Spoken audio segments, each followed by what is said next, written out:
Okay, we're just waiting a few more minutes and then we will get started.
Okay, good afternoon, everyone.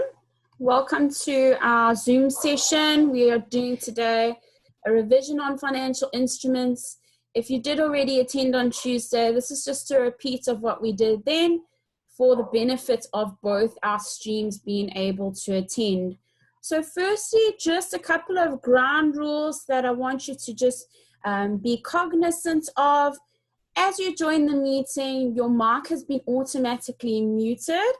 I saw that some of you had turned your mic back on, but please make sure it is muted because it just reduces any sort of distractions and background noise. If you do have any queries during the presentation, you're welcome to click on the raise your hand button. That will be at the bottom of your screen, generally towards the middle. If you do that, then I will unmute you and you can ask your question. Or alternatively, you can type your question in the chat, the question and answer box or the chat box. Please do let me know if you cannot hear me during the presentation. We will also run polls periodically to make sure that the system is working and you are able to see my slides as well as hear me during the presentation. There may be instances where I'm possibly cut off because there are changes in connectivity and in the Wi-Fi, but don't worry, we will get back to you as soon as connectivity is restored. Okay, then our Zoom sessions are going to be recorded and posted on Moodle, so if you do get cut off during the session, there's no need to panic. We will compress the video and make that available to you on Moodle as well. So it will be available to everybody, even if you are not able to attend our live sessions. Okay, so please make sure that your computer audio option is on Zoom. So there is a computer audio option. If you don't have that on, you're not going to be able to hear me. And then just a data saving tip, to switch your own video camera off. Okay, there's no need for you to be streaming your own video camera.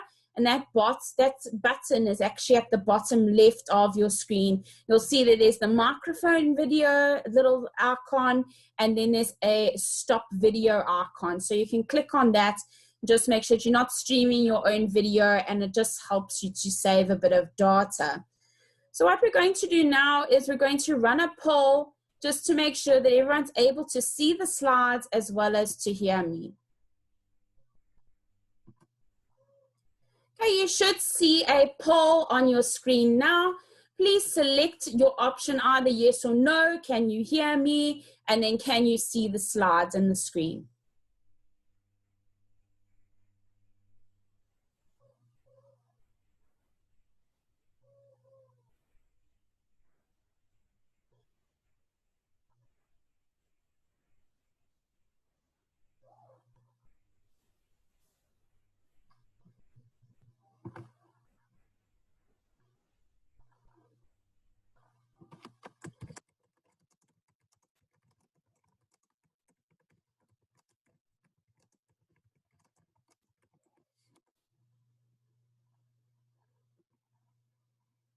Okay, so it looks like most of you are able to hear me as well as see the slides or screen.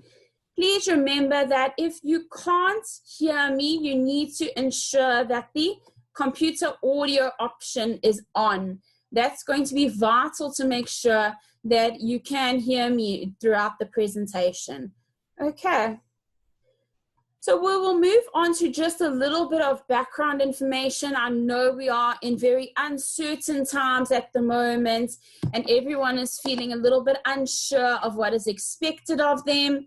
So really where we are at the moment in terms of this new possible online learning and teaching moment is the dry run. So we are looking at our dry run, and that is for this week, today being the last day of our general dry run. And that is just to see that these Zoom sessions do work. We are able to communicate with you and see where the common issues are. I've also released a frequently asked questions document on Moodle, and that's got a lot of the questions that I received from students since my first Zoom session on Tuesday, talking about how are we going to be assessed, what types of questions might we get, what topics are going to be relevant to us. So all of that is included on the frequently asked question document that I've uploaded to Moodle. From next week, we expect to run our dry run mock assessment. Now, also some students have said, well, is it for marks? And the answer is no. And then the follow-up question to that is, well, do I need to do it? Okay, please, we do need you to participate in the mock assessment. It is very, very important because it's going to tell us where there are issues, and that will help us to iron out these scenarios so that we don't have any troubles when we go into the potential actual assessments and online teaching and learning. Okay, so the dry run mock assessment will be generally from Monday, although we do have a possibility of Eid falling on Monday. So we will probably run our mock assessment from Tuesday onwards. So look out for the details of that. Also, your mock assessment, it's important for you to engage with that because it's going to give you an idea of how you might actually be assessed for marks in terms of the module. So definitely pay attention to that, participate in it, and help to give us feedback on that dry run. Okay, we'll also be sending out some feedback questionnaires probably early next week or maybe this afternoon, just to be able to see what types of issues are you having, and we can relay those to management. It's just going to be important that we do get through all of this just so that we are able to see what are the issues you're experiencing and how can we overcome these and save the semester. So for today, we didn't want to go over any new material. It is a dry run, so there are teething issues. But so we decided to look at financial instruments. I know that was a topic that a lot of students were struggling with before the lockdown when I had tutorials. I did note that students seem to be struggling with financial instruments. So I developed these slides to hopefully go over information that you do already know, but maybe put it to you in a different way that might help you to answer questions. We'll also be applying the steps that I've developed in these slides to a couple of examples so we can see how would you actually apply those practically in an actual question and scenario. Okay, so I'm just going to run the poll again and check that everyone is up to speed and everyone can hear and see. Okay, you should see the poll on your screen now. If you can just let me know, are you able to hear me and you can still see the slides and the screen sufficiently?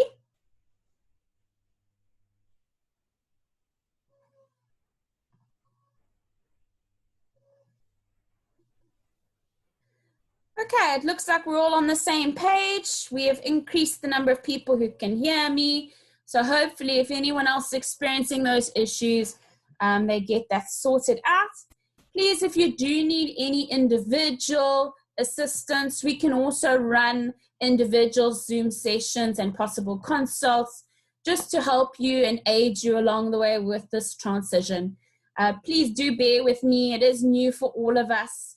While we've had training on assessments and changing our teaching styles, and also on Moodle and how to use Moodle more effectively, we haven't actually had specific training on Zoom. So please do be patient with me. We all are learning at this point in time. Okay, so let's dive into the world of financial instruments. So the basics. What two types of financial instruments do we have? So we have basically an equity instrument and a debt instrument. The definition of our equity instrument is a contract that evidences a residual interest in the assets of an entity after deducting all of its liabilities. Now, in ordinary terms, what an equity instrument generally is would be a form of share capital. So when you see a share, you're probably going to lean more towards the fact that it would form part of an equity instrument. Then we have debt instruments. Now, debt instruments, when you see items such as a debenture, a bond, a loan, those are all going to form our part of debt instruments, which is defined as an obligation that enables the issuing party to raise funds by promising to repay a lender in accordance with the terms of the contract. Okay, so when we see those buzzwords such as debenture, loan, bond, those are all going to be telling us we should probably be looking at it more from the perspective of a debt instrument. You're actually going to find that students might not pay attention to defining whether something is an equity or debt instrument, but it's actually very important because it really splits us in terms of measuring these items under either a financial asset or a financial liability. So you'll find that determining whether you have an equity instrument or a debt instrument is actually going to be our first step when tackling a financial instrument question. Okay, then how do we classify our debt or equity instruments? Okay, so this is really what we have seen before and what we know financial instruments to be.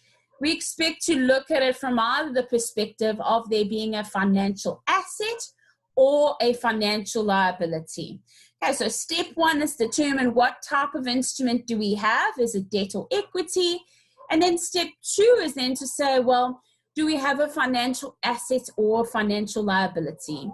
Our financial asset is defined as it could be cash or it could be an equity instrument of another entity. What does that mean to us? Well, an equity instrument of another entity would be the same as saying a share from another entity, or the contractual right to receive cash or another financial asset from another entity, or to exchange financial assets or financial liabilities under conditions that are potentially favorable. Okay, so ultimately, if we engage in this transaction, we expect it to be under favorable terms for us, and we're probably going to benefit from that transaction. And in the contract, that will be settled in the entity's own equity instruments.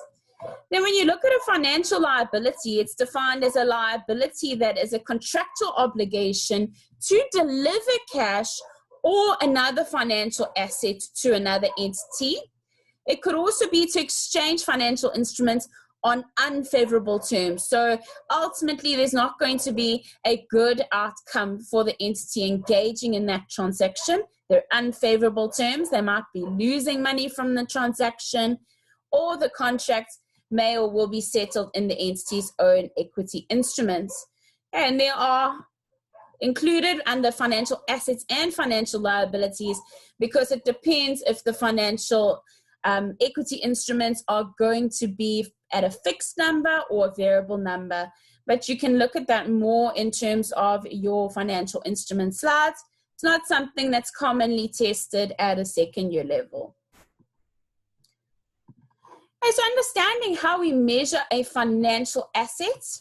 Okay, so our financial assets are classified into either one of the following categories. Now, they've got three broad categories here, But ultimately, if you look at it, there are generally 4 categories that would be relevant to financial assets. So the first one is amortized cost. The second one is fair value through other comprehensive income. So fair value through OCI can be from 2 perspectives for financial assets. It could be fair value through OCI for a debt instrument, or fair value through OCI for an equity instrument. And those are treated slightly differently. And then finally, fair value through profit or loss. So now we need to find out, how do we classify financial assets that are either debt instruments or equity instruments. So as you can see, that initial classification that we decided to do in step 1 is going to be very important, because it's going to define how we would classify a financial asset. So firstly, looking at it from the perspective of debt instruments. So remember, our debt instruments could be a form of loan, a debenture, a bond. So classification of financial assets that are debt instruments is determined by 2 factors. So if we have a debt instrument that is subsequently a financial asset, we then need to look at 2 factors to determine how we're going to measure this financial asset that is a debt instrument. So we'll firstly look at the business model of the entity. So is it simply a case where the entity's intention is just to hold the financial assets and to collect the contractual cash flows? If that is its intention, simply to hold and collect the contractual cash flows, and it's a debt instrument, it's a financial asset, then we're going to account for it using the amortized cost model. If the intention of the entity is to collect the contractual cash flows and to sell those assets, then we would use a fair value through OCI debt to measure that particular item. And finally, if the intention is only to sell the financial assets, so they have no other intention of collecting contractual cash flows, they have no intention of holding the financial assets, then we would use our fair value through profit or loss to measure that particular item. And that's also included with the final bullet point, which was the contractual cash flow characteristics of the financial asset. So that's been embodied in our classification of the 2 factors. So that previous slide was particular to financial assets that are debt instruments. We then move on to financial assets that are equity instruments. Okay, so again, very important we get these classifications correct right up front, because it's going to filter down how we are going to go about measuring the item. Okay, so for financial asset based on equity instruments, you basically have 2 options in terms of measurement. The one is fair value through OCI for equity instruments, and the other is fair value through profit or loss. And so now when you are potentially using the fair value through OCI equity option, you can only do that if the equity instrument is not held for trading and it's not contingent consideration as per IFRS 3. Now you'll learn more about IFRS 3 and business combinations as we move into the second semester and we look at groups.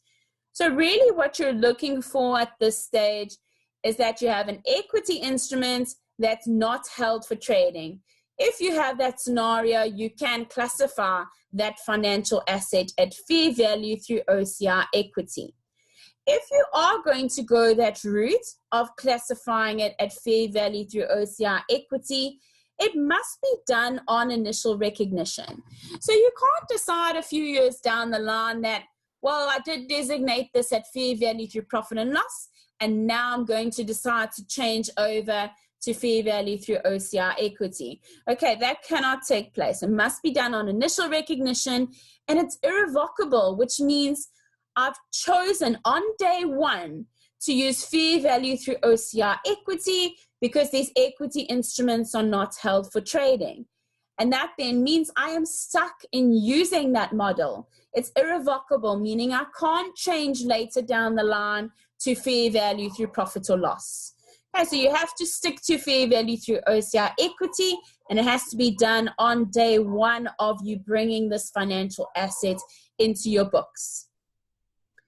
Okay, so like we said, reclassification to profit or loss is prohibited. And if you do not elect to classify as fair value through OCI equity, then you use fair value through profit or loss as a default. Okay, so that is going to be generally your first choice, fair value through OCI equity. So for a financial asset, which is an equity instrument, but remember it must not be held for trading. So it cannot be something that is openly traded on the JSE. Moving on to a financial liability. When we look at our financial liabilities, they're ultimately classified into either one of two categories. So it's a lot more simplified. There's a lot less categories we have to worry about than with our financial assets. So the only two categories for financial liabilities are either using amortized cost or your fair value through profit or loss. Okay, so those are only two categories we would look at. Now, financial liabilities are always classified as amortized cost unless it meets the criteria to be classified as fair value through profit or loss. And those criteria are that it is held for trading, so it's included somewhere in the JSE, or it is something that you intend to sell very quickly, or it is acquired or incurred principally for the purpose of selling or repurchasing in the near term. So again, really focus on the fact that it's for the intentions of selling. So you don't want to keep it, you don't want to hold it. It could be in a derivative, so you'll learn more about that in third year in PGDA, or on initial recognition, it's part of a portfolio of identified financial instruments that are managed together and for which there is evidence of a recent actual pattern of short-term profit making. So again, really all of these criteria hinges around the fact that the item is held for trading or it is there and purchased with the intention of being able to sell it off quickly. Okay, so if it is held for trading or it has the intention of being sold off quickly, then you can classify it at fair value through profit or loss. Okay, if not, so if it is not held for trading, it's not got the intention for sale, then you use your amortized cost method to actually measure your financial liability. So financial liabilities, as you can see, are a lot more simplified than financial assets, because here we don't have to worry too much about do we have a debt instrument or an equity instrument, but that becomes very, very important for our financial assets, as we saw when looking at our measurement. Okay, the next question we need to ask ourselves once we have decided on our measurement model is ultimately, what do we do with these transaction costs? Now, your transaction costs are quite simple because you're going to capitalize them to all of your methods except fair value through profit or loss. Okay, so for fair value through profit or loss method, we must expense the transaction costs, and all the other methods, we're going to capitalize the transaction costs to the financial asset or the financial liability. So what does that mean for each of our financial instruments? Well, for financial assets, if we are going to capitalize transaction costs, it means we have to add the transaction costs to the fair value of that financial asset. Whereas for financial liabilities, if we are capitalizing transaction costs, it means we have to minus the transaction costs from the fair value of the financial liability. Okay, so what we're going to do is we're actually going to look at this in a little bit more detail, because I do see students struggling with the reasoning behind why we would go through and deduct transaction costs from the fair value of a financial liability. So let's start off with the easy one. We're going to expense transaction costs. What would our journal entries be? So let's start off with the credit. The credit is our favorite one. We are incurring transaction costs. We are paying out money, so we would credit our bank. If we're expensing transaction costs, we would debit simply that expense itself. So the transaction cost expense. Okay, so this is what we would do under our fair value through profit or loss method of measurement. Okay, so that's simple enough. Let's then focus on our financial assets and our financial liabilities. Let's see if we can get whiteboard going here.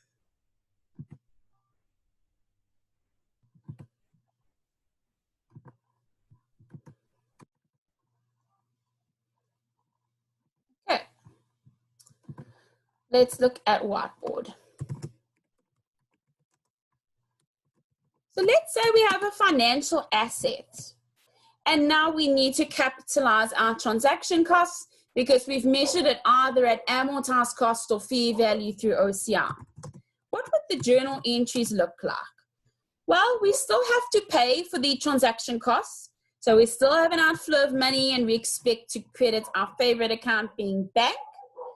And then we know we would need to debit our contra account, which will be the financial asset itself.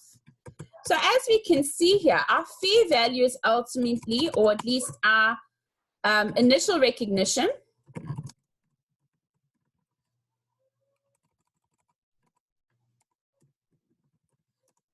It equals our fair value, plus we've just capitalized the transaction cost by debiting our financial assets. Okay, so that's with our financial asset. Let's see how this then changes with our financial liability.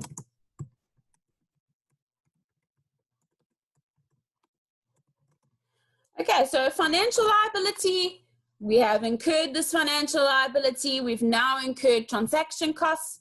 What are we going to credit? We're still incurring transaction costs, so we still need to credit bank. We've got that outflow of money. Now, our contra accounts, it's definitely not a financial asset this time. What is it going to be? It's going to be a financial liability. Now, think about the initial recognition here.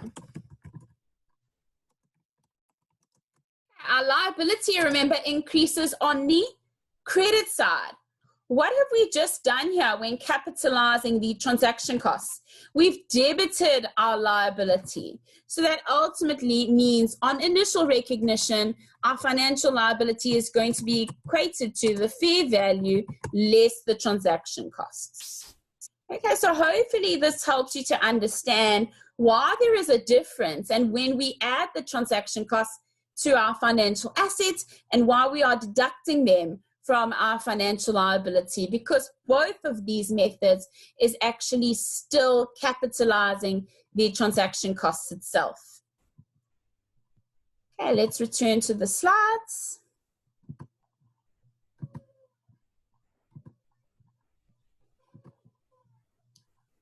Okay, so hopefully everyone is still with me. Let's just check that everybody understands at this point.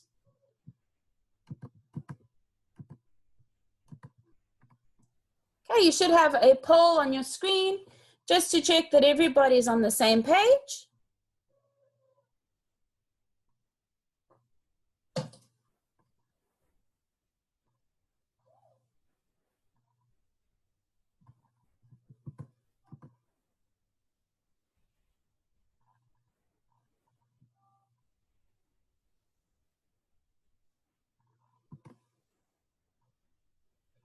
Okay, so it seems like most people are understanding.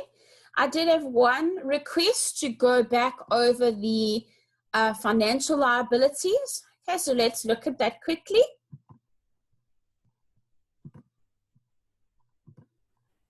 Okay, so for financial liabilities, if we look at what the journal entries would be, financial liability, we're incurring transaction costs. Are we going to debit bank or credit bank? We're paying out money for transaction costs. Okay, we still have to credit our bank. What is the contra account? So what do these transaction costs relate to? What are we capitalizing the transaction costs to? We're capitalizing them to a financial liability. Okay, now liability, if we look at it, our liability increases on the credit side. Yeah, with the transaction costs, we are debiting it. So we are decreasing our liability.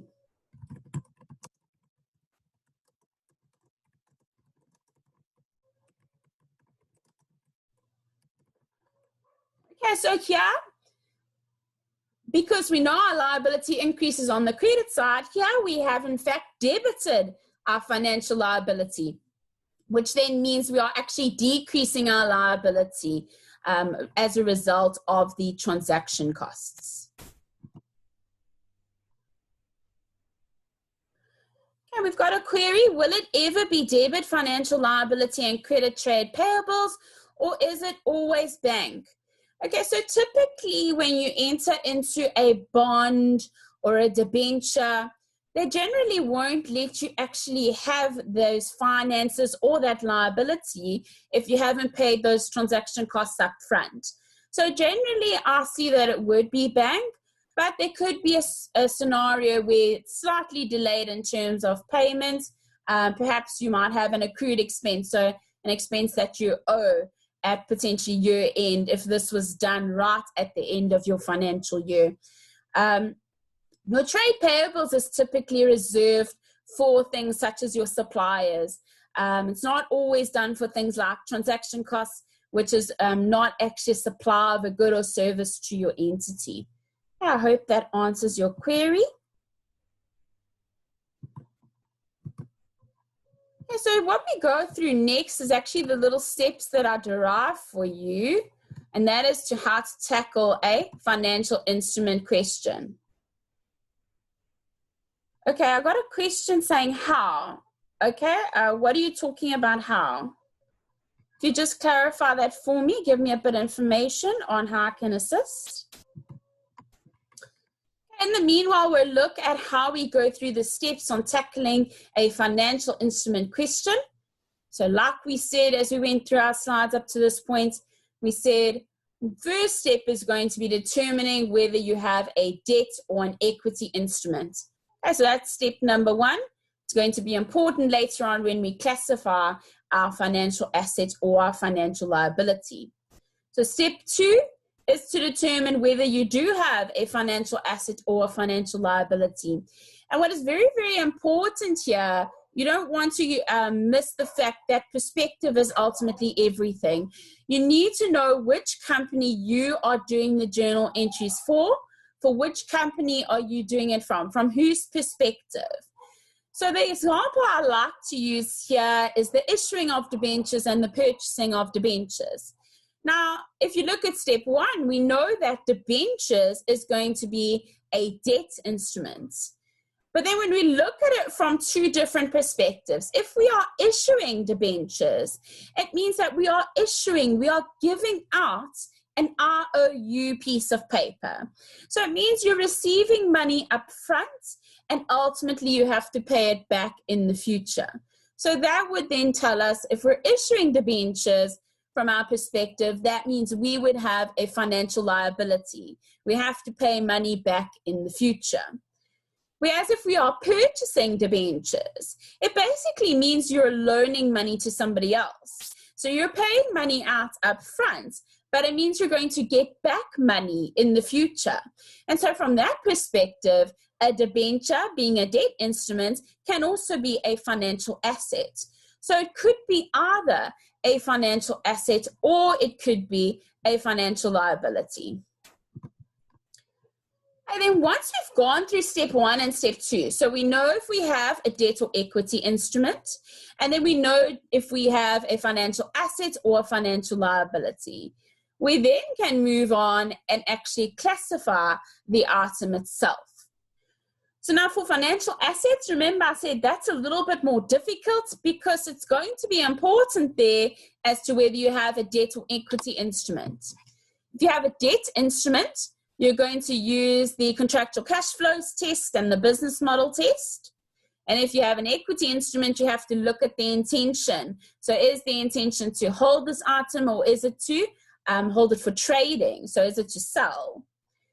The financial liability is a little bit easier, but again, it really uses the fact of what the entity's intention is going to help determine how you would go about classifying that item in terms of measurement. And so the measurement one is where I've placed a little bit more emphasis, and I've gone into a lot of detail here just to aid you when you get to this point. And as we go through examples later on in our slides, we're actually going to come back to these steps and make sure that we're able to use them to answer a question. So with measurement, we start off with our financial assets. Our financial assets at amortized cost. So if we have classified it at amortized cost, what would we go about in terms of our recognition? So we need to record our initial cost at fair value plus transaction costs, because we must capitalize them to the cost of that financial asset. For amortized cost method, we expect to be using an effective interest rate table. And remember, that's the table with our opening balance, add our interest minus our payment, and we get our closing balance. And we'll go through a couple of those today. You might also have to account for a loss allowance. And that's similar to with debtors, where you recognize a provision for bad debts or an allowance for bad debts. This is a similar scenario for these financial assets as well. Our financial assets that are classified at fair value through OCI debt. So again, we need to capitalize the transaction costs to the initial cost of the financial asset. Now, here are something I don't want you to get confused with. Just because you have classified an item at fair value through OCI debt doesn't mean that you don't embody some of the concepts from amortized cost. So in terms of IAS 32 and IAS 39, it tells us that if you use fair value through OCI debt, you still need to draw up an effective interest rate table. Okay, so don't get confused with the amortized cost. We're actually doing the same step here. And then later on, then we take it a step further.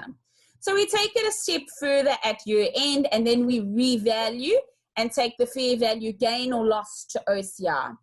Okay, so we do have that revaluation step right at the end, at year end, where we compare what we have in our books to what is the new fair value. And any gain or loss, we take that directly to OCI.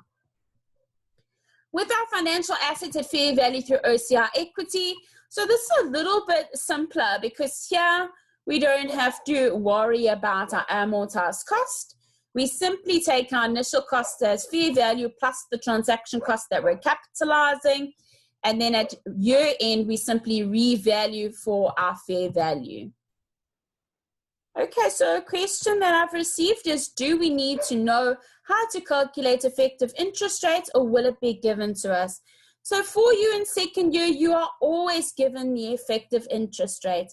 I know in some of your tutorials, they might not have given it to you in the question, but what I advised the students in my tutorial group was to go to the solution for that only. So go to the solution, get the effective interest rate from the solution, and then continue with the question as if that effective interest rate had been given to you. So you don't need to calculate it at all in second year. Good question. Okay, then we move on to our fair value through profit or loss. And this is done exactly the same as fair value through OCI equity, the only difference being our fair value gain or loss being taken directly to profit or loss as opposed to OCI. We then look at our financial liabilities, which we said is nice. It's a lot more simpler because we only have two options for our financial liabilities. It's either at amortized cost or at fair value through profit or loss.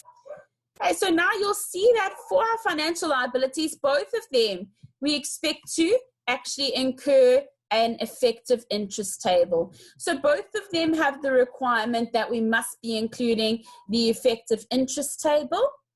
What is a little bit different here? Our fair value, remember, for capitalizing transaction costs, it must be minus in terms of our financial liability. When we look at our fair value through profit or loss, remember we are expensing the transaction costs here.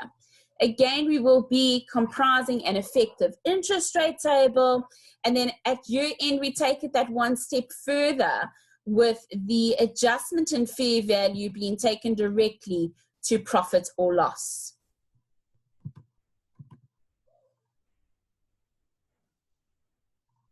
Okay, so there's a question, would there be a loss allowance for debt measured under fair value through profit or loss?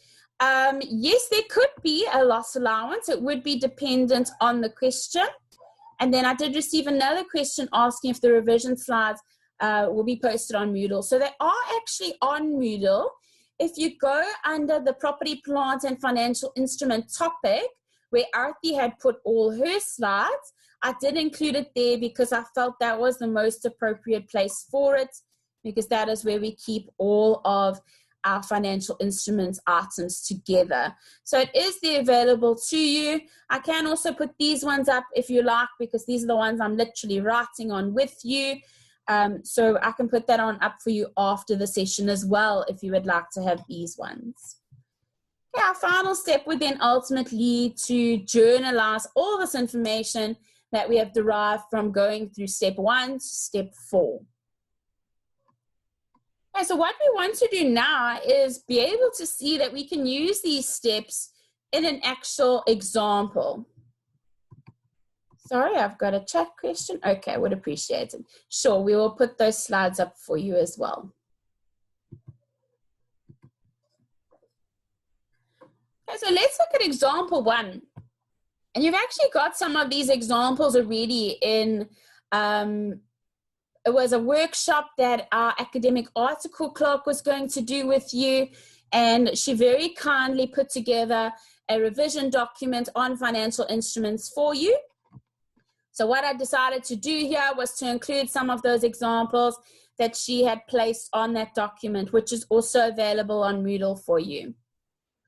So example 1 that we're going to be looking at today, if we read our scenario, it says on the 1st of January 2000, Jellyfish Limited purchased 80,000, 10%, 100 Rand par value debentures in Pearl Limited, a long-time supplier of fishing equipment to Jellyfish Limited. The debentures, which Jellyfish Limited appropriately classified on initial recognition, pay interest annually in arrears on the 31st of December each year at a coupon rate of 10% per annum and are redeemable at par on the 31st of December 20.4. Jellyfish Limited expects to hold these debentures until redemption date in terms of their business model for investments. These debentures were purchased at their fair value of 115 Rand per debenture, and transaction costs amounting to 60,000 Rand were incurred on the acquisition of the debentures. On the 31st of December 2000, the fair value of the debenture was 120 Rand per debenture. Regarding the debenture investment, Jellyfish Limited has a business model whose objective is to collect the contractual cash flows from those investments. We are to assume an effective interest rate of 5%, and our required is that we must draft journal entries to record all matters relating to the debenture investment in Pearl Limited in the accounting records of Jellyfish Limited for the year ended 31st of December 2000. So now we need to work through our steps that we have for financial instruments. So for our step 1 is, do we have an equity instrument or a debt instrument? Well, we've purchased debentures. Okay, so here with purchasing debentures is a type of debt instrument. Okay, so it's a type of loan, it's a type of debt instrument. We then need to move on to step 2, where we say, well, do we have a financial asset or a financial liability? Okay, well, Jellyfish purchased the debentures. So it means that they paid money now. And what does it mean for the future? It means they're going to get money back in the future. So do they have a financial asset or a financial liability if they're going to get money back in the future? It's a financial asset, similar to a debtor. They're going to get money back in the future. Very good. Okay, so financial asset. So we've done step 1. We've said it's a debt instrument. We've done step 2. We said it is a financial asset. So let's look at a bit of the information here in terms of the intentions of the entity. So they tell us that they expect to hold these debentures. They also tell us that they have a business model to collect the contractual cash flows. So let's go and find these two items back for financial assets for our debt instrument. So if we go back in our slides, here's our financial assets for debt instruments. Here, they only want to hold the financial assets and collect the contractual cash flows. So that means we are going to be using an amortized cost model to measure these debentures. Okay, we can't use fair value through OCI debt because they don't have the intention to sell.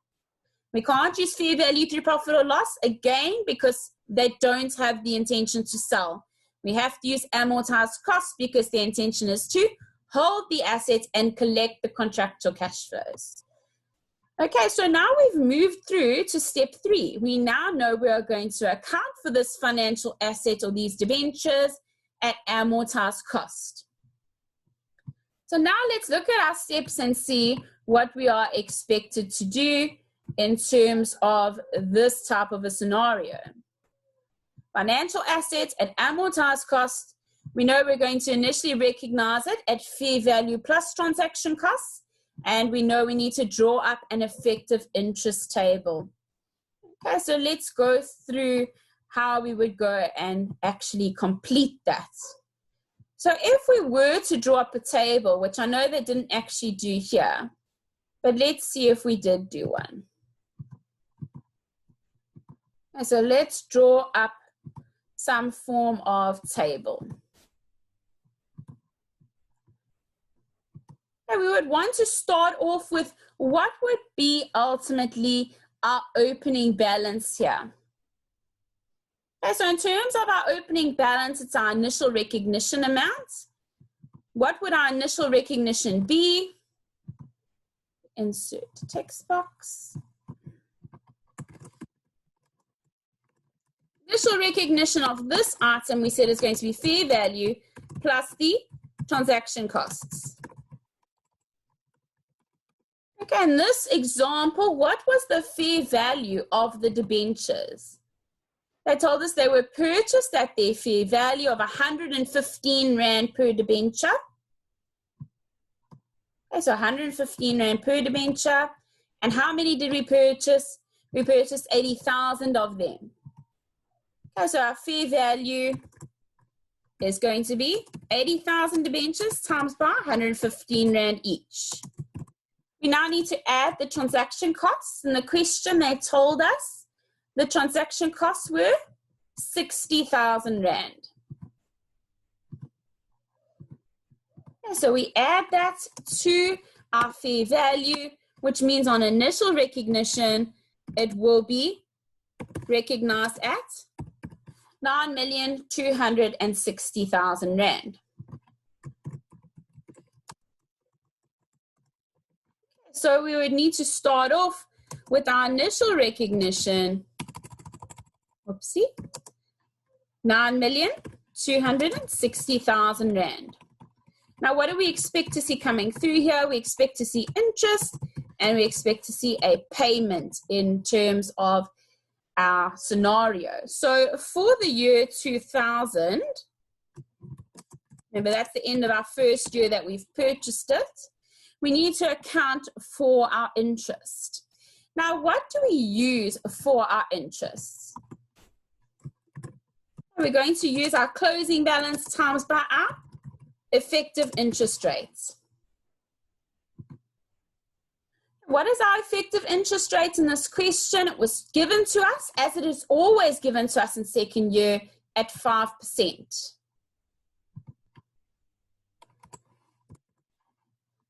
So if we take our closing balance of 9,260,000 times by effective interest rates of 5%, it means that our interest for that first year will be 463,000.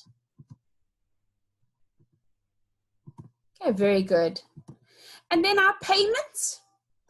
We need to look at our payment. What do you think we're going to be using in terms of our payments? Generally, your par value multiplied by your coupon rates. So that's generally what we use to calculate our payment. Let's look at our example and see what was reflected as our par value.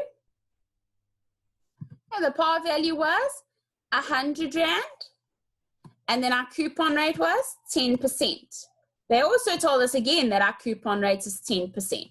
Okay, they didn't need to tell you that. It's given to you right here in the very first line of our question. So that is what we'd use to calculate our payment. So it's 100 Rand par value times 80,000 debentures times by 10% to get our payment.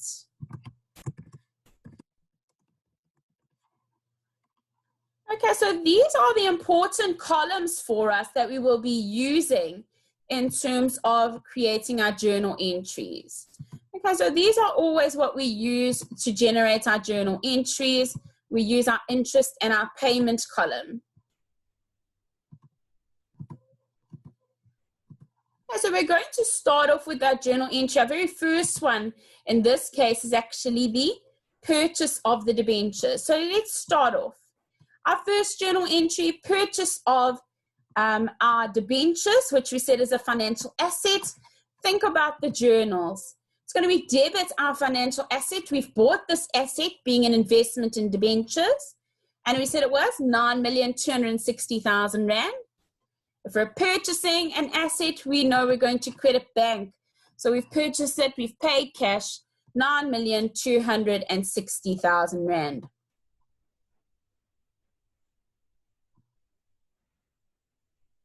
Okay, so we got a question here saying, why is it payments and not receipts? Okay, yes, it depends on what terminology you would like. Payment received, payment made, either or would be fine, or receipt would also be fine. So remember, your table is always your workings, whatever's going to assist you better in terms of your terminology and naming your columns. That's also correct. Okay, so yes, it is a payment that is received. Okay, very good question. So we've done this initial recognition, which we said was at fair value plus transaction cost. So we've recorded this value. We now move on to our two columns, which we know at year end, we need to record the interest as well as the receipt of the amount, the annual amount. Okay, so how would we go about recording interest for a financial asset that we hold? Okay, so think about it, it's a financial asset to us. So if you have an asset, do you think you're going to have interest income or interest expense? It's a financial asset to you, so you should be gaining an income from it. So credit our interest income and profit or loss for the 463,000 Rand, and we debit our financial asset, the contra account. We're increasing that investment with the interest of 463,000 Rand. Okay, generally, this value, the interest, is always going to go directly to your financial assets or to your financial liability. The only value that is going to ultimately affect a bank before the actual maturity or payment of the debenture would be this annual payment or receipt amount that you will be receiving of 800,000 Rand. So here we are receiving money. What are we going to debit? So we're going to debit bank with 800,000 Rand. And then we are going to credit our financial assets of 800,000 Rand. Okay, so as we can see, these are really updating our column in that closing balance anyway. We've recognized the initial recognition, we've added the interest income, and we've deducted our payment or our receipt that we've received. Okay, so we're just going to have a quick poll and check that everyone is on the same page. You should have a poll on your screen. If you could just give me some feedback, please.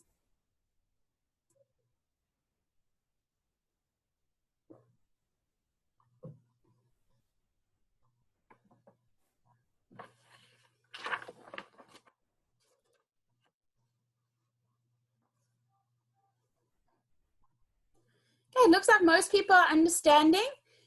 If If anybody needs individual assistance, you're more than welcome to pop me an email or for us to have an individual Zoom consultation after this or whenever is convenient for you. Okay, we're going to move on to the next question that we have. Our second example, in this scenario, on the 1st of January 2000, Crab Limited, who has a 31st of December year end, issued 2,015,000 Rand 0% debentures at 10 Rand each. The debentures are compulsory redeemable on the 31st of December 20.8 at 25 Rand each and are traded on the JSE. On the 31st of December 20.0, the debentures traded at 18 Rand each. On initial recognition, Crab Limited classified the debentures as fair value through profit or loss, and we can assume an effective interest rate of 10%. We are now required to compute the amount at which Crab Limited would present items relating to the debentures, firstly in the statement of profit or loss and other comprehensive income for the year ended 31st December 2000, and then also in the statement of financial position at 31st December 2000. Okay, so let's run through our steps again and make sure we can apply them to each different scenario. So our first step is to determine, do we have an equity instrument or a debt instrument? So in this example, we have debentures. Okay, so debentures, again, we've dealt with that in our first example. We know our debentures are a form of loan. It will be a form of debt instrument. Our second question we have to ask ourselves is, do we have a financial asset or a financial liability? When we look at the information we're given here, we can see that they issued the debentures. So that means that they gave an IOU note. It means they got money now, but they have to pay it back in the future. If you've got to pay money back in the future, do you have an asset or a liability? Okay, we have a financial liability. So here, step one, we know we have a debt instrument. Step two, we know we have a financial liability. Now, in this question, they actually told us that they classified the debentures at fair value through profit or loss. But let's say they didn't give us that information and we had to move on to step three. Well, we know we've got a financial liability, and what did they tell us about the intention of the entity itself? Okay, well, the information they told us was that they're going to be traded on the JSE. So let's go back to our slides on financial liabilities and see if we can actually classify this ourselves. So here we have our slide on financial liabilities, and here we're told that if they're going to be held for trading, it means we must classify it at fair value through profit or loss. Okay, so if we just applied the criteria ourselves, the fact that these debentures are going to be traded on the JSE, it means that they are held for trading and they would be classified at fair value through profit or loss. So we have a question, what does compulsory redeemable mean? And if they were not compulsory redeemable, what would be the difference in treatment? Okay, so generally in terms of these ones being compulsory redeemable, that really means that there's no option of getting out of it. There's no chance that there could possibly be equity, that you could convert the debenture to perhaps shares. So it means that they have to actually pay that money back in future. If they were not compulsory redeemable, they'd have to give you terms and conditions associated with that.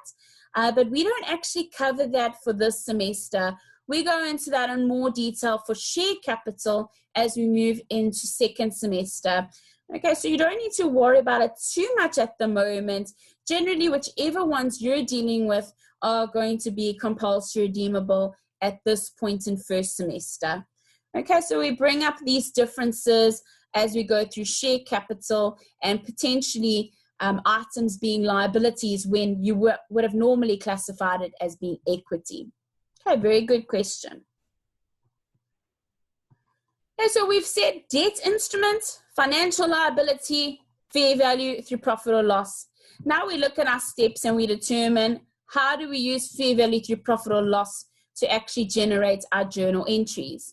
So again, we need to derive an effective interest table for financial liabilities at fair value through profit or loss. And we're going to be expensing the transaction costs. In this question, we actually didn't have any transaction costs, so it wasn't something that we needed to be worried about. What is a little bit different to what we've done previously is now we need to take any financial fair value gain or loss directly to profit or loss. Okay, so we're going to be doing our effective interest rate table again, even though we're using fair value through profit or loss. But the only difference here is we need to take any fair value adjustment to profit or loss. So we're going to compare what is in our books to what is the fair value at year end. Okay, so let's work through what we need to provide here in this example. Okay, so for this example, if we look at what we would want to provide in terms of our actual calculation, we said in terms of amortized cost. So what they've done here is a general calculation. What we can also do is actually provide a table because that is what we are used to. So let's insert some form of table here. Okay, remember our columns. We would want to have our interest. We'd want to have any payments or receipts. We want to start off with what is going to be the initial recognition of the value itself. So we said in this example, it's going to be the fair value itself. Okay, so the fair value, if we look at what they were purchased at, remember that is going to be, or issued at, they were issued 2 million debentures at 10 Rand each. So that is the fair value at the date of issuing the debentures. So it's 2 million times by the 10 Rand at which they were issued. That is our fair value on date of recognition. Okay, so it's going to be 20 million as our opening balance or closing balance. Okay. Then for this financial year that ends on the 31st of December 20.0, we need to firstly account for our interest. And remember, when we do our interest, it must be at the effective interest rate. So let's see what they told us in the question about our effective interest rate. They said it's going to be 10%. So we're going to use this to calculate our interest. How do we calculate it? We use our closing balance and we multiply it by our effective interest rate. So that means our interest for this very first year is going to be 2 million Rand. Then when we work on the payments, look at this example. What did they tell us in terms of the coupon rate? The coupon rate is 0%. Okay, so if we were to calculate this payment, it would be the 2 million debentures times by the par value of 15 Rand times by the coupon rate of 0%. So ultimately, the payment value is going to be 0. Okay, so as you can see in the workings above here, they started off with the initial recognition of the 20 million. They added the interest expense of 2 million, and then the coupon payment is 0 Rand because it is a 0% coupon rate, to then give us the value at year end of 22 million Rand. And we said when we are calculating and classifying this financial liability, we are using what method? Fair value through profit or loss. So it means we don't leave it there. We take it one step further and we compare this value in our books to what is the fair value. So let's see the question. They told us that at year end, at 31st of December 2000, the debentures traded at 18 Rand each. And so here we have the fair value at year end. Okay, so if we look at it, what would we need to compare here? Let me just make this table a bit smaller.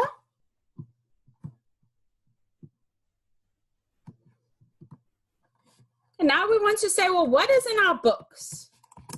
How much is this financial liability included in our books? Well, it's included at 22 million rand. We need to compare that to what? We need to compare it to the fair value. And what is the fair value? It's 18 rand times by the 2 million debentures. Okay, what does that equate to? 36 million.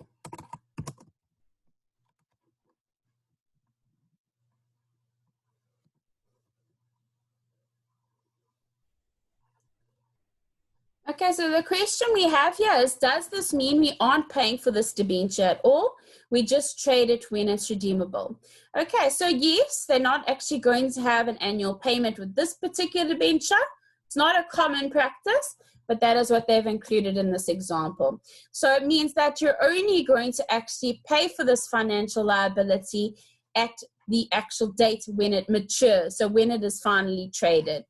Okay, they said it was compulsory redeemable in 8 years' time. So that is ultimately when it is going to be physically paid for. Okay, so looking at our fair value adjustment, we've looked at what is in our books. It's sitting in our books at 22 million rand. Those are the adjustments we've put through. What is the fair value? The fair value is 36 million rand. Okay, so here we can already see that our books, we need to increase this financial liability. And how are we going to do that? Okay, so how do we increase the financial liability? We need to increase it. We would credit our financial liability.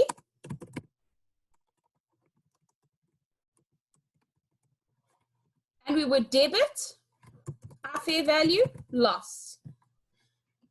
Okay, so we expect to see, and what value would we use here? Sorry, would be the difference between the fair value of 36 million and the value in our books of 22 million.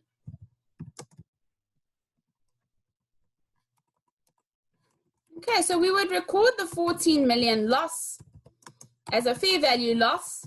Remember, directly to profit or loss. And then we would have our financial liability increased by the value of 14 million rand. Okay, so then we have a question saying, what does the increase 22 million to 36 million imply? Okay, so it means that the value of these debentures has changed to the point where, remember, we actually got money up front. But now the value of these debentures have increased. So it means that when we do settle this ROU, we're actually going to have to pay back more money in the future when we potentially settle it. There will be fluctuations on an annual basis because remember, these debentures are only going to be settled in 8 years' time. Okay, very good question. Okay, so this was to satisfy the question. We're actually only required to provide what will be the value that will be affected in terms of the statement of profit or loss. So that would be our fair value loss, an expense of 14 million rand. And then they ask, what value do we expect to see in the statement of financial position? Well, it will be our financial liability at a value of 36 million rand. Remember, because we have revalued it to its fair value at year end. Okay, so that is example 2 for us. We will then move on to example 3. Before we do that, I'll just put up a little poll so we can make sure we're all on the same page. Okay, you should have a poll on your screen now.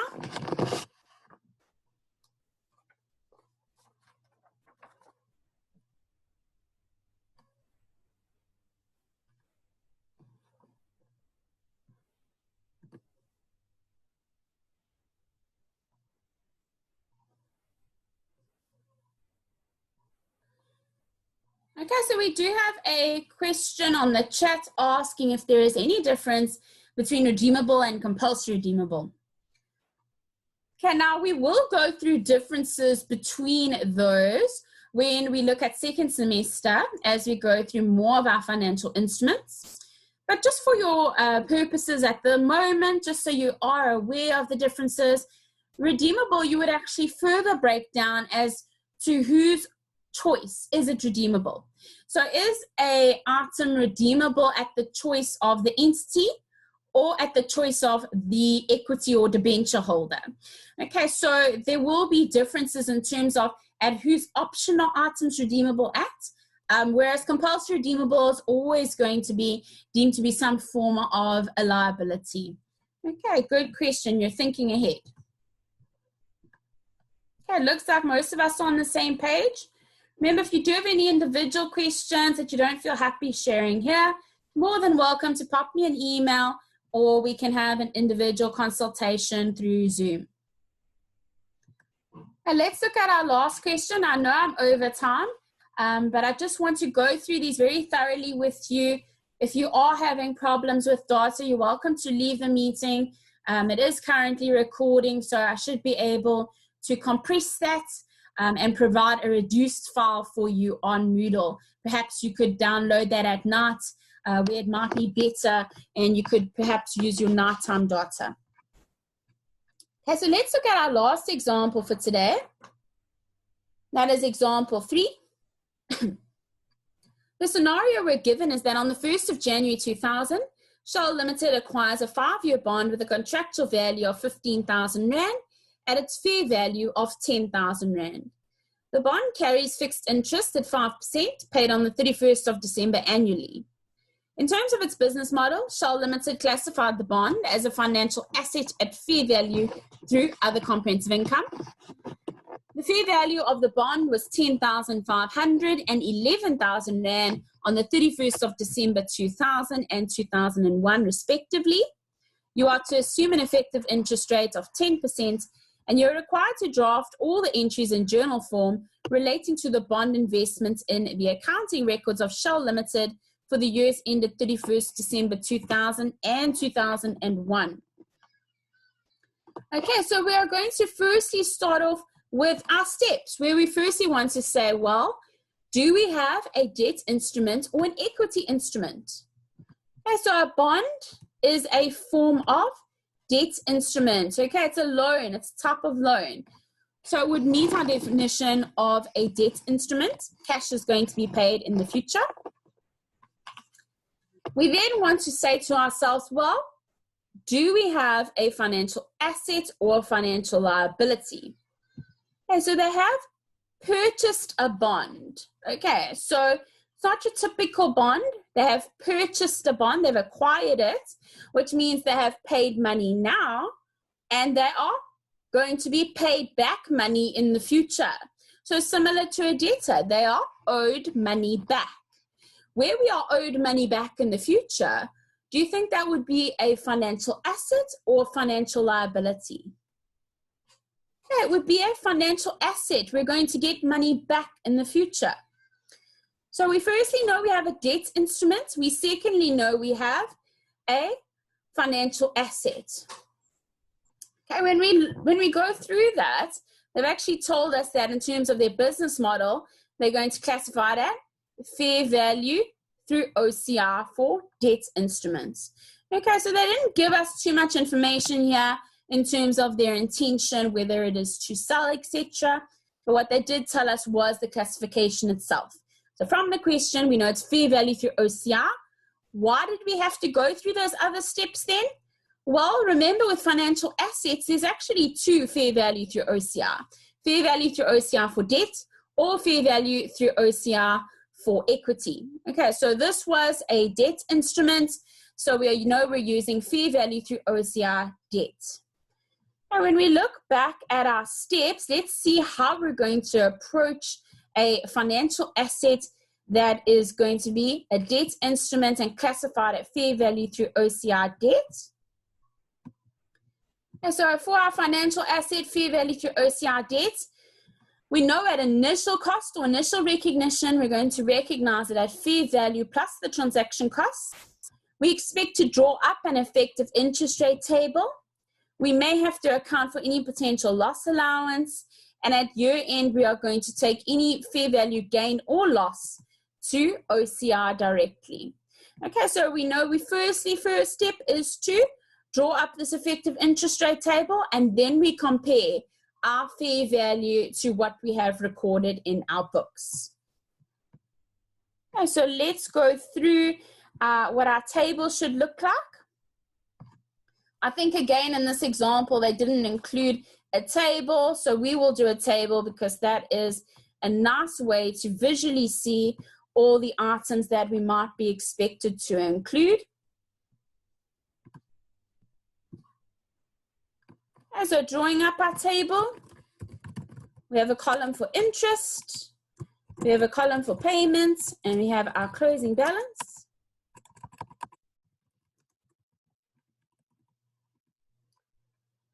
We start off on the very first day that we have acquired this bond, and we know we need to include it at fair value plus transaction costs.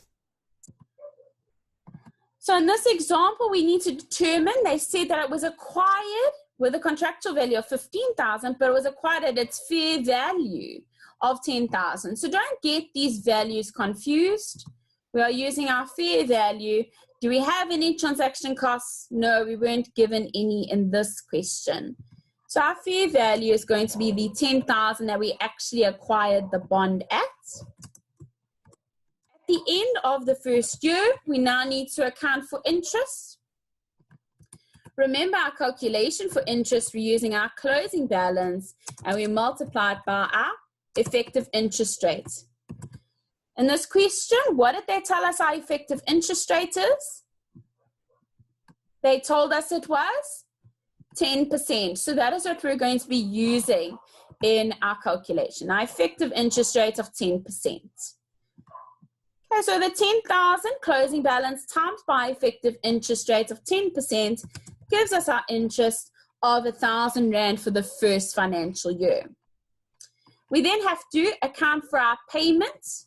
Remember, our payment, we would generally use a par value and we would multiply it by a coupon rate. So let's look at our example. Okay, they don't give you a par value for a bond, but what they did give us is the contractual value, and that is what we would use to work out the payment that would be made on an annual basis. They then told us that the fixed interest of 5% would be relevant to this bond. So it'd be using the 15,000 contractual value and the 5% interest rate or coupon rate. Okay, so that will give us our payment of 750. We can then update our closing balance, which will be 10,250.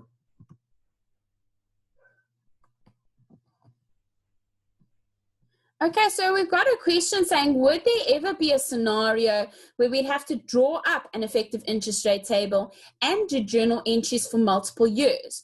Would our closing balance then change year to year? Okay, so yes, you definitely could be, or you could even be asked to say, do the journal entries for 2 or 3 years down the line. So they might give you a scenario where a bond was purchased 3 years ago and you still need to do the journals for today. So then you would need to do your effective interest rate table only up to that point that you need the journals. So there's no point in going beyond that, say, for 8 years, like our previous example, when you only needed the interest and the payment for that first year. Okay, so the question is going to detail to you how far you should go in your effective interest rate table. And we then had in this question, we had to do for 2 years. So we're going to do it for the second year as well. The interest, we said we use our closing balance times by effective interest rate of 10%. So what was our closing balance at the end of year 1? Was 10,250. So our interest is going to be 1,025. Our payments, did any of those factors change? Did my par value or my contractual value change? No, it's still 15,000 Rand. Did my coupon rate or my fixed interest rate change? No, it's still 5%. So my payment is going to be the same. which means my closing balance at the end of the second year is expected to be 10,525. Okay, so now we have enough information for us to continue with our question. Remember, this question told us it's actually a 5-year bond, but are we going to go about doing interest and payments for 5 years? Okay, there's no points. There's not going to be any marks given to you for going beyond what is required in the question. Okay, so stick to what you need in terms of the question itself. So now that we've got our first set of journal entries, or at least our first set of table, we're going to start with our journal entries, keeping in mind that we have to go one step further for year one. We can't just record these 2 columns. Remember, we have to go a step further, and that step further we're doing is looking at comparing our book value to our fair value. Okay, so let's start off with our initial acquisition of the bond itself at 10,000 Rand. How are we going to record this? Remember, it's a financial asset.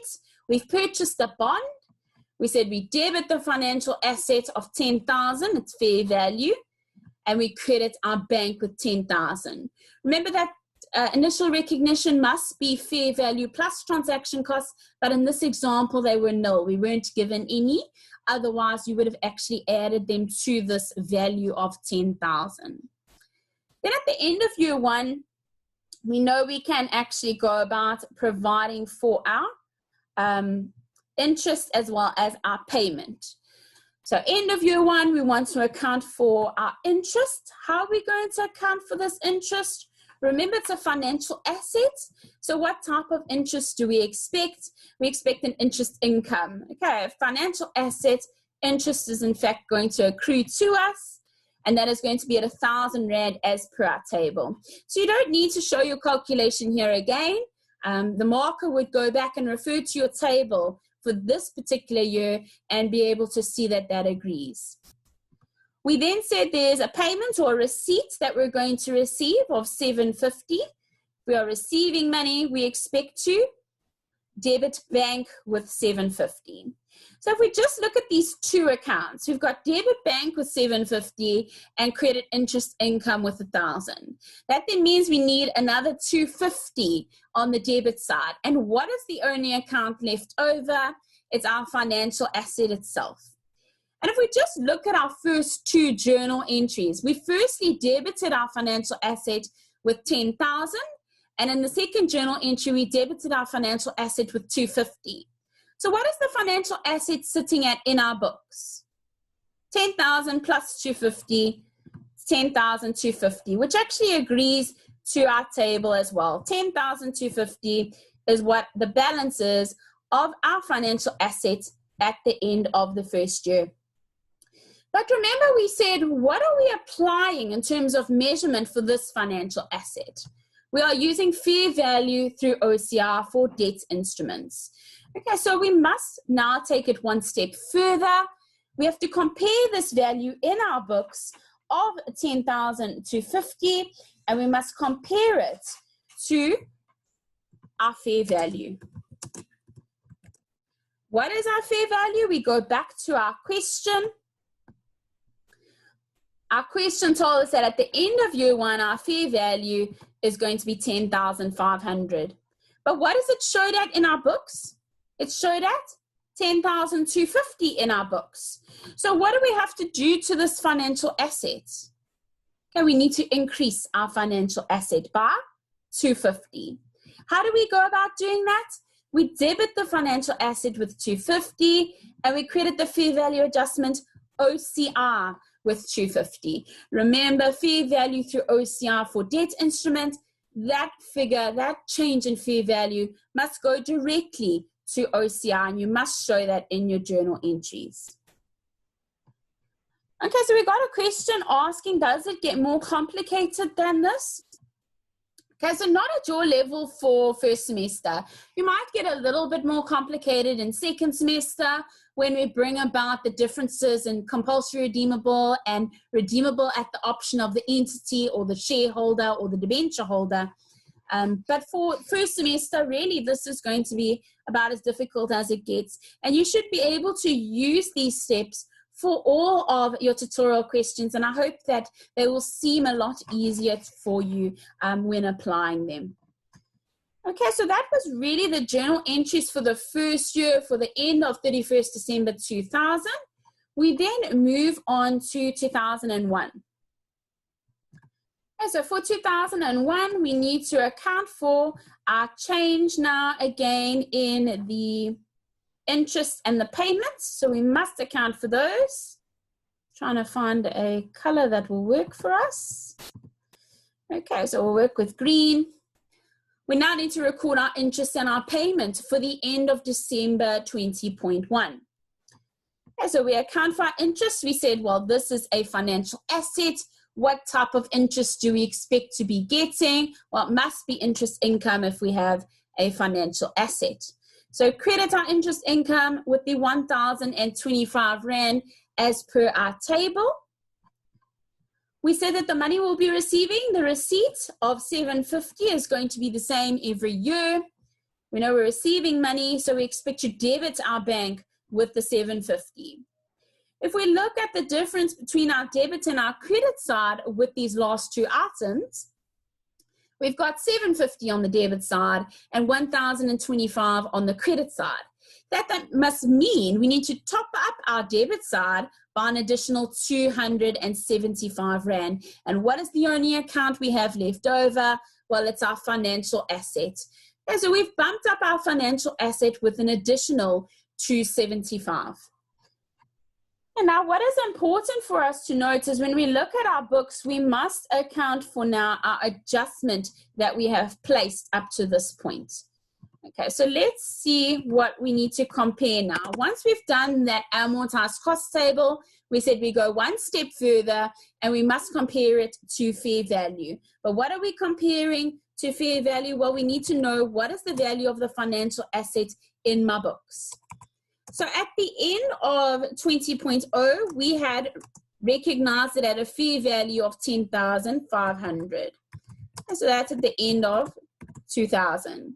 We then added in this last journal entry 275. So that's our journal entry for 20.1. We then have to total this up and say, well, in our books currently, our financial asset is sitting at a value of 10,775. And what do we need to compare that with? We must compare it with the fair value.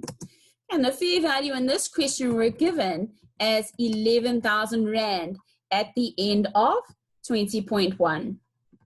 Okay, so our fair value was adjusted to 11,000 Rand. If we look at our books, our financial assets sitting at 10,775, but it needs to be 11,000. So what does that mean we need to do?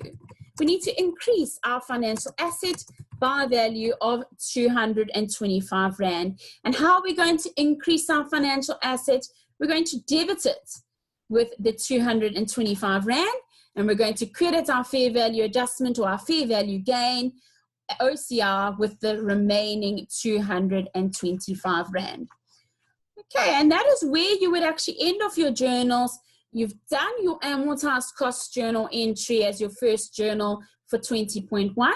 You've then expanded on that to adjust it to its fair value, which is required for our fair value through OCR for debt instruments, and you've now updated your financial assets to reflect the correct fair value at year end.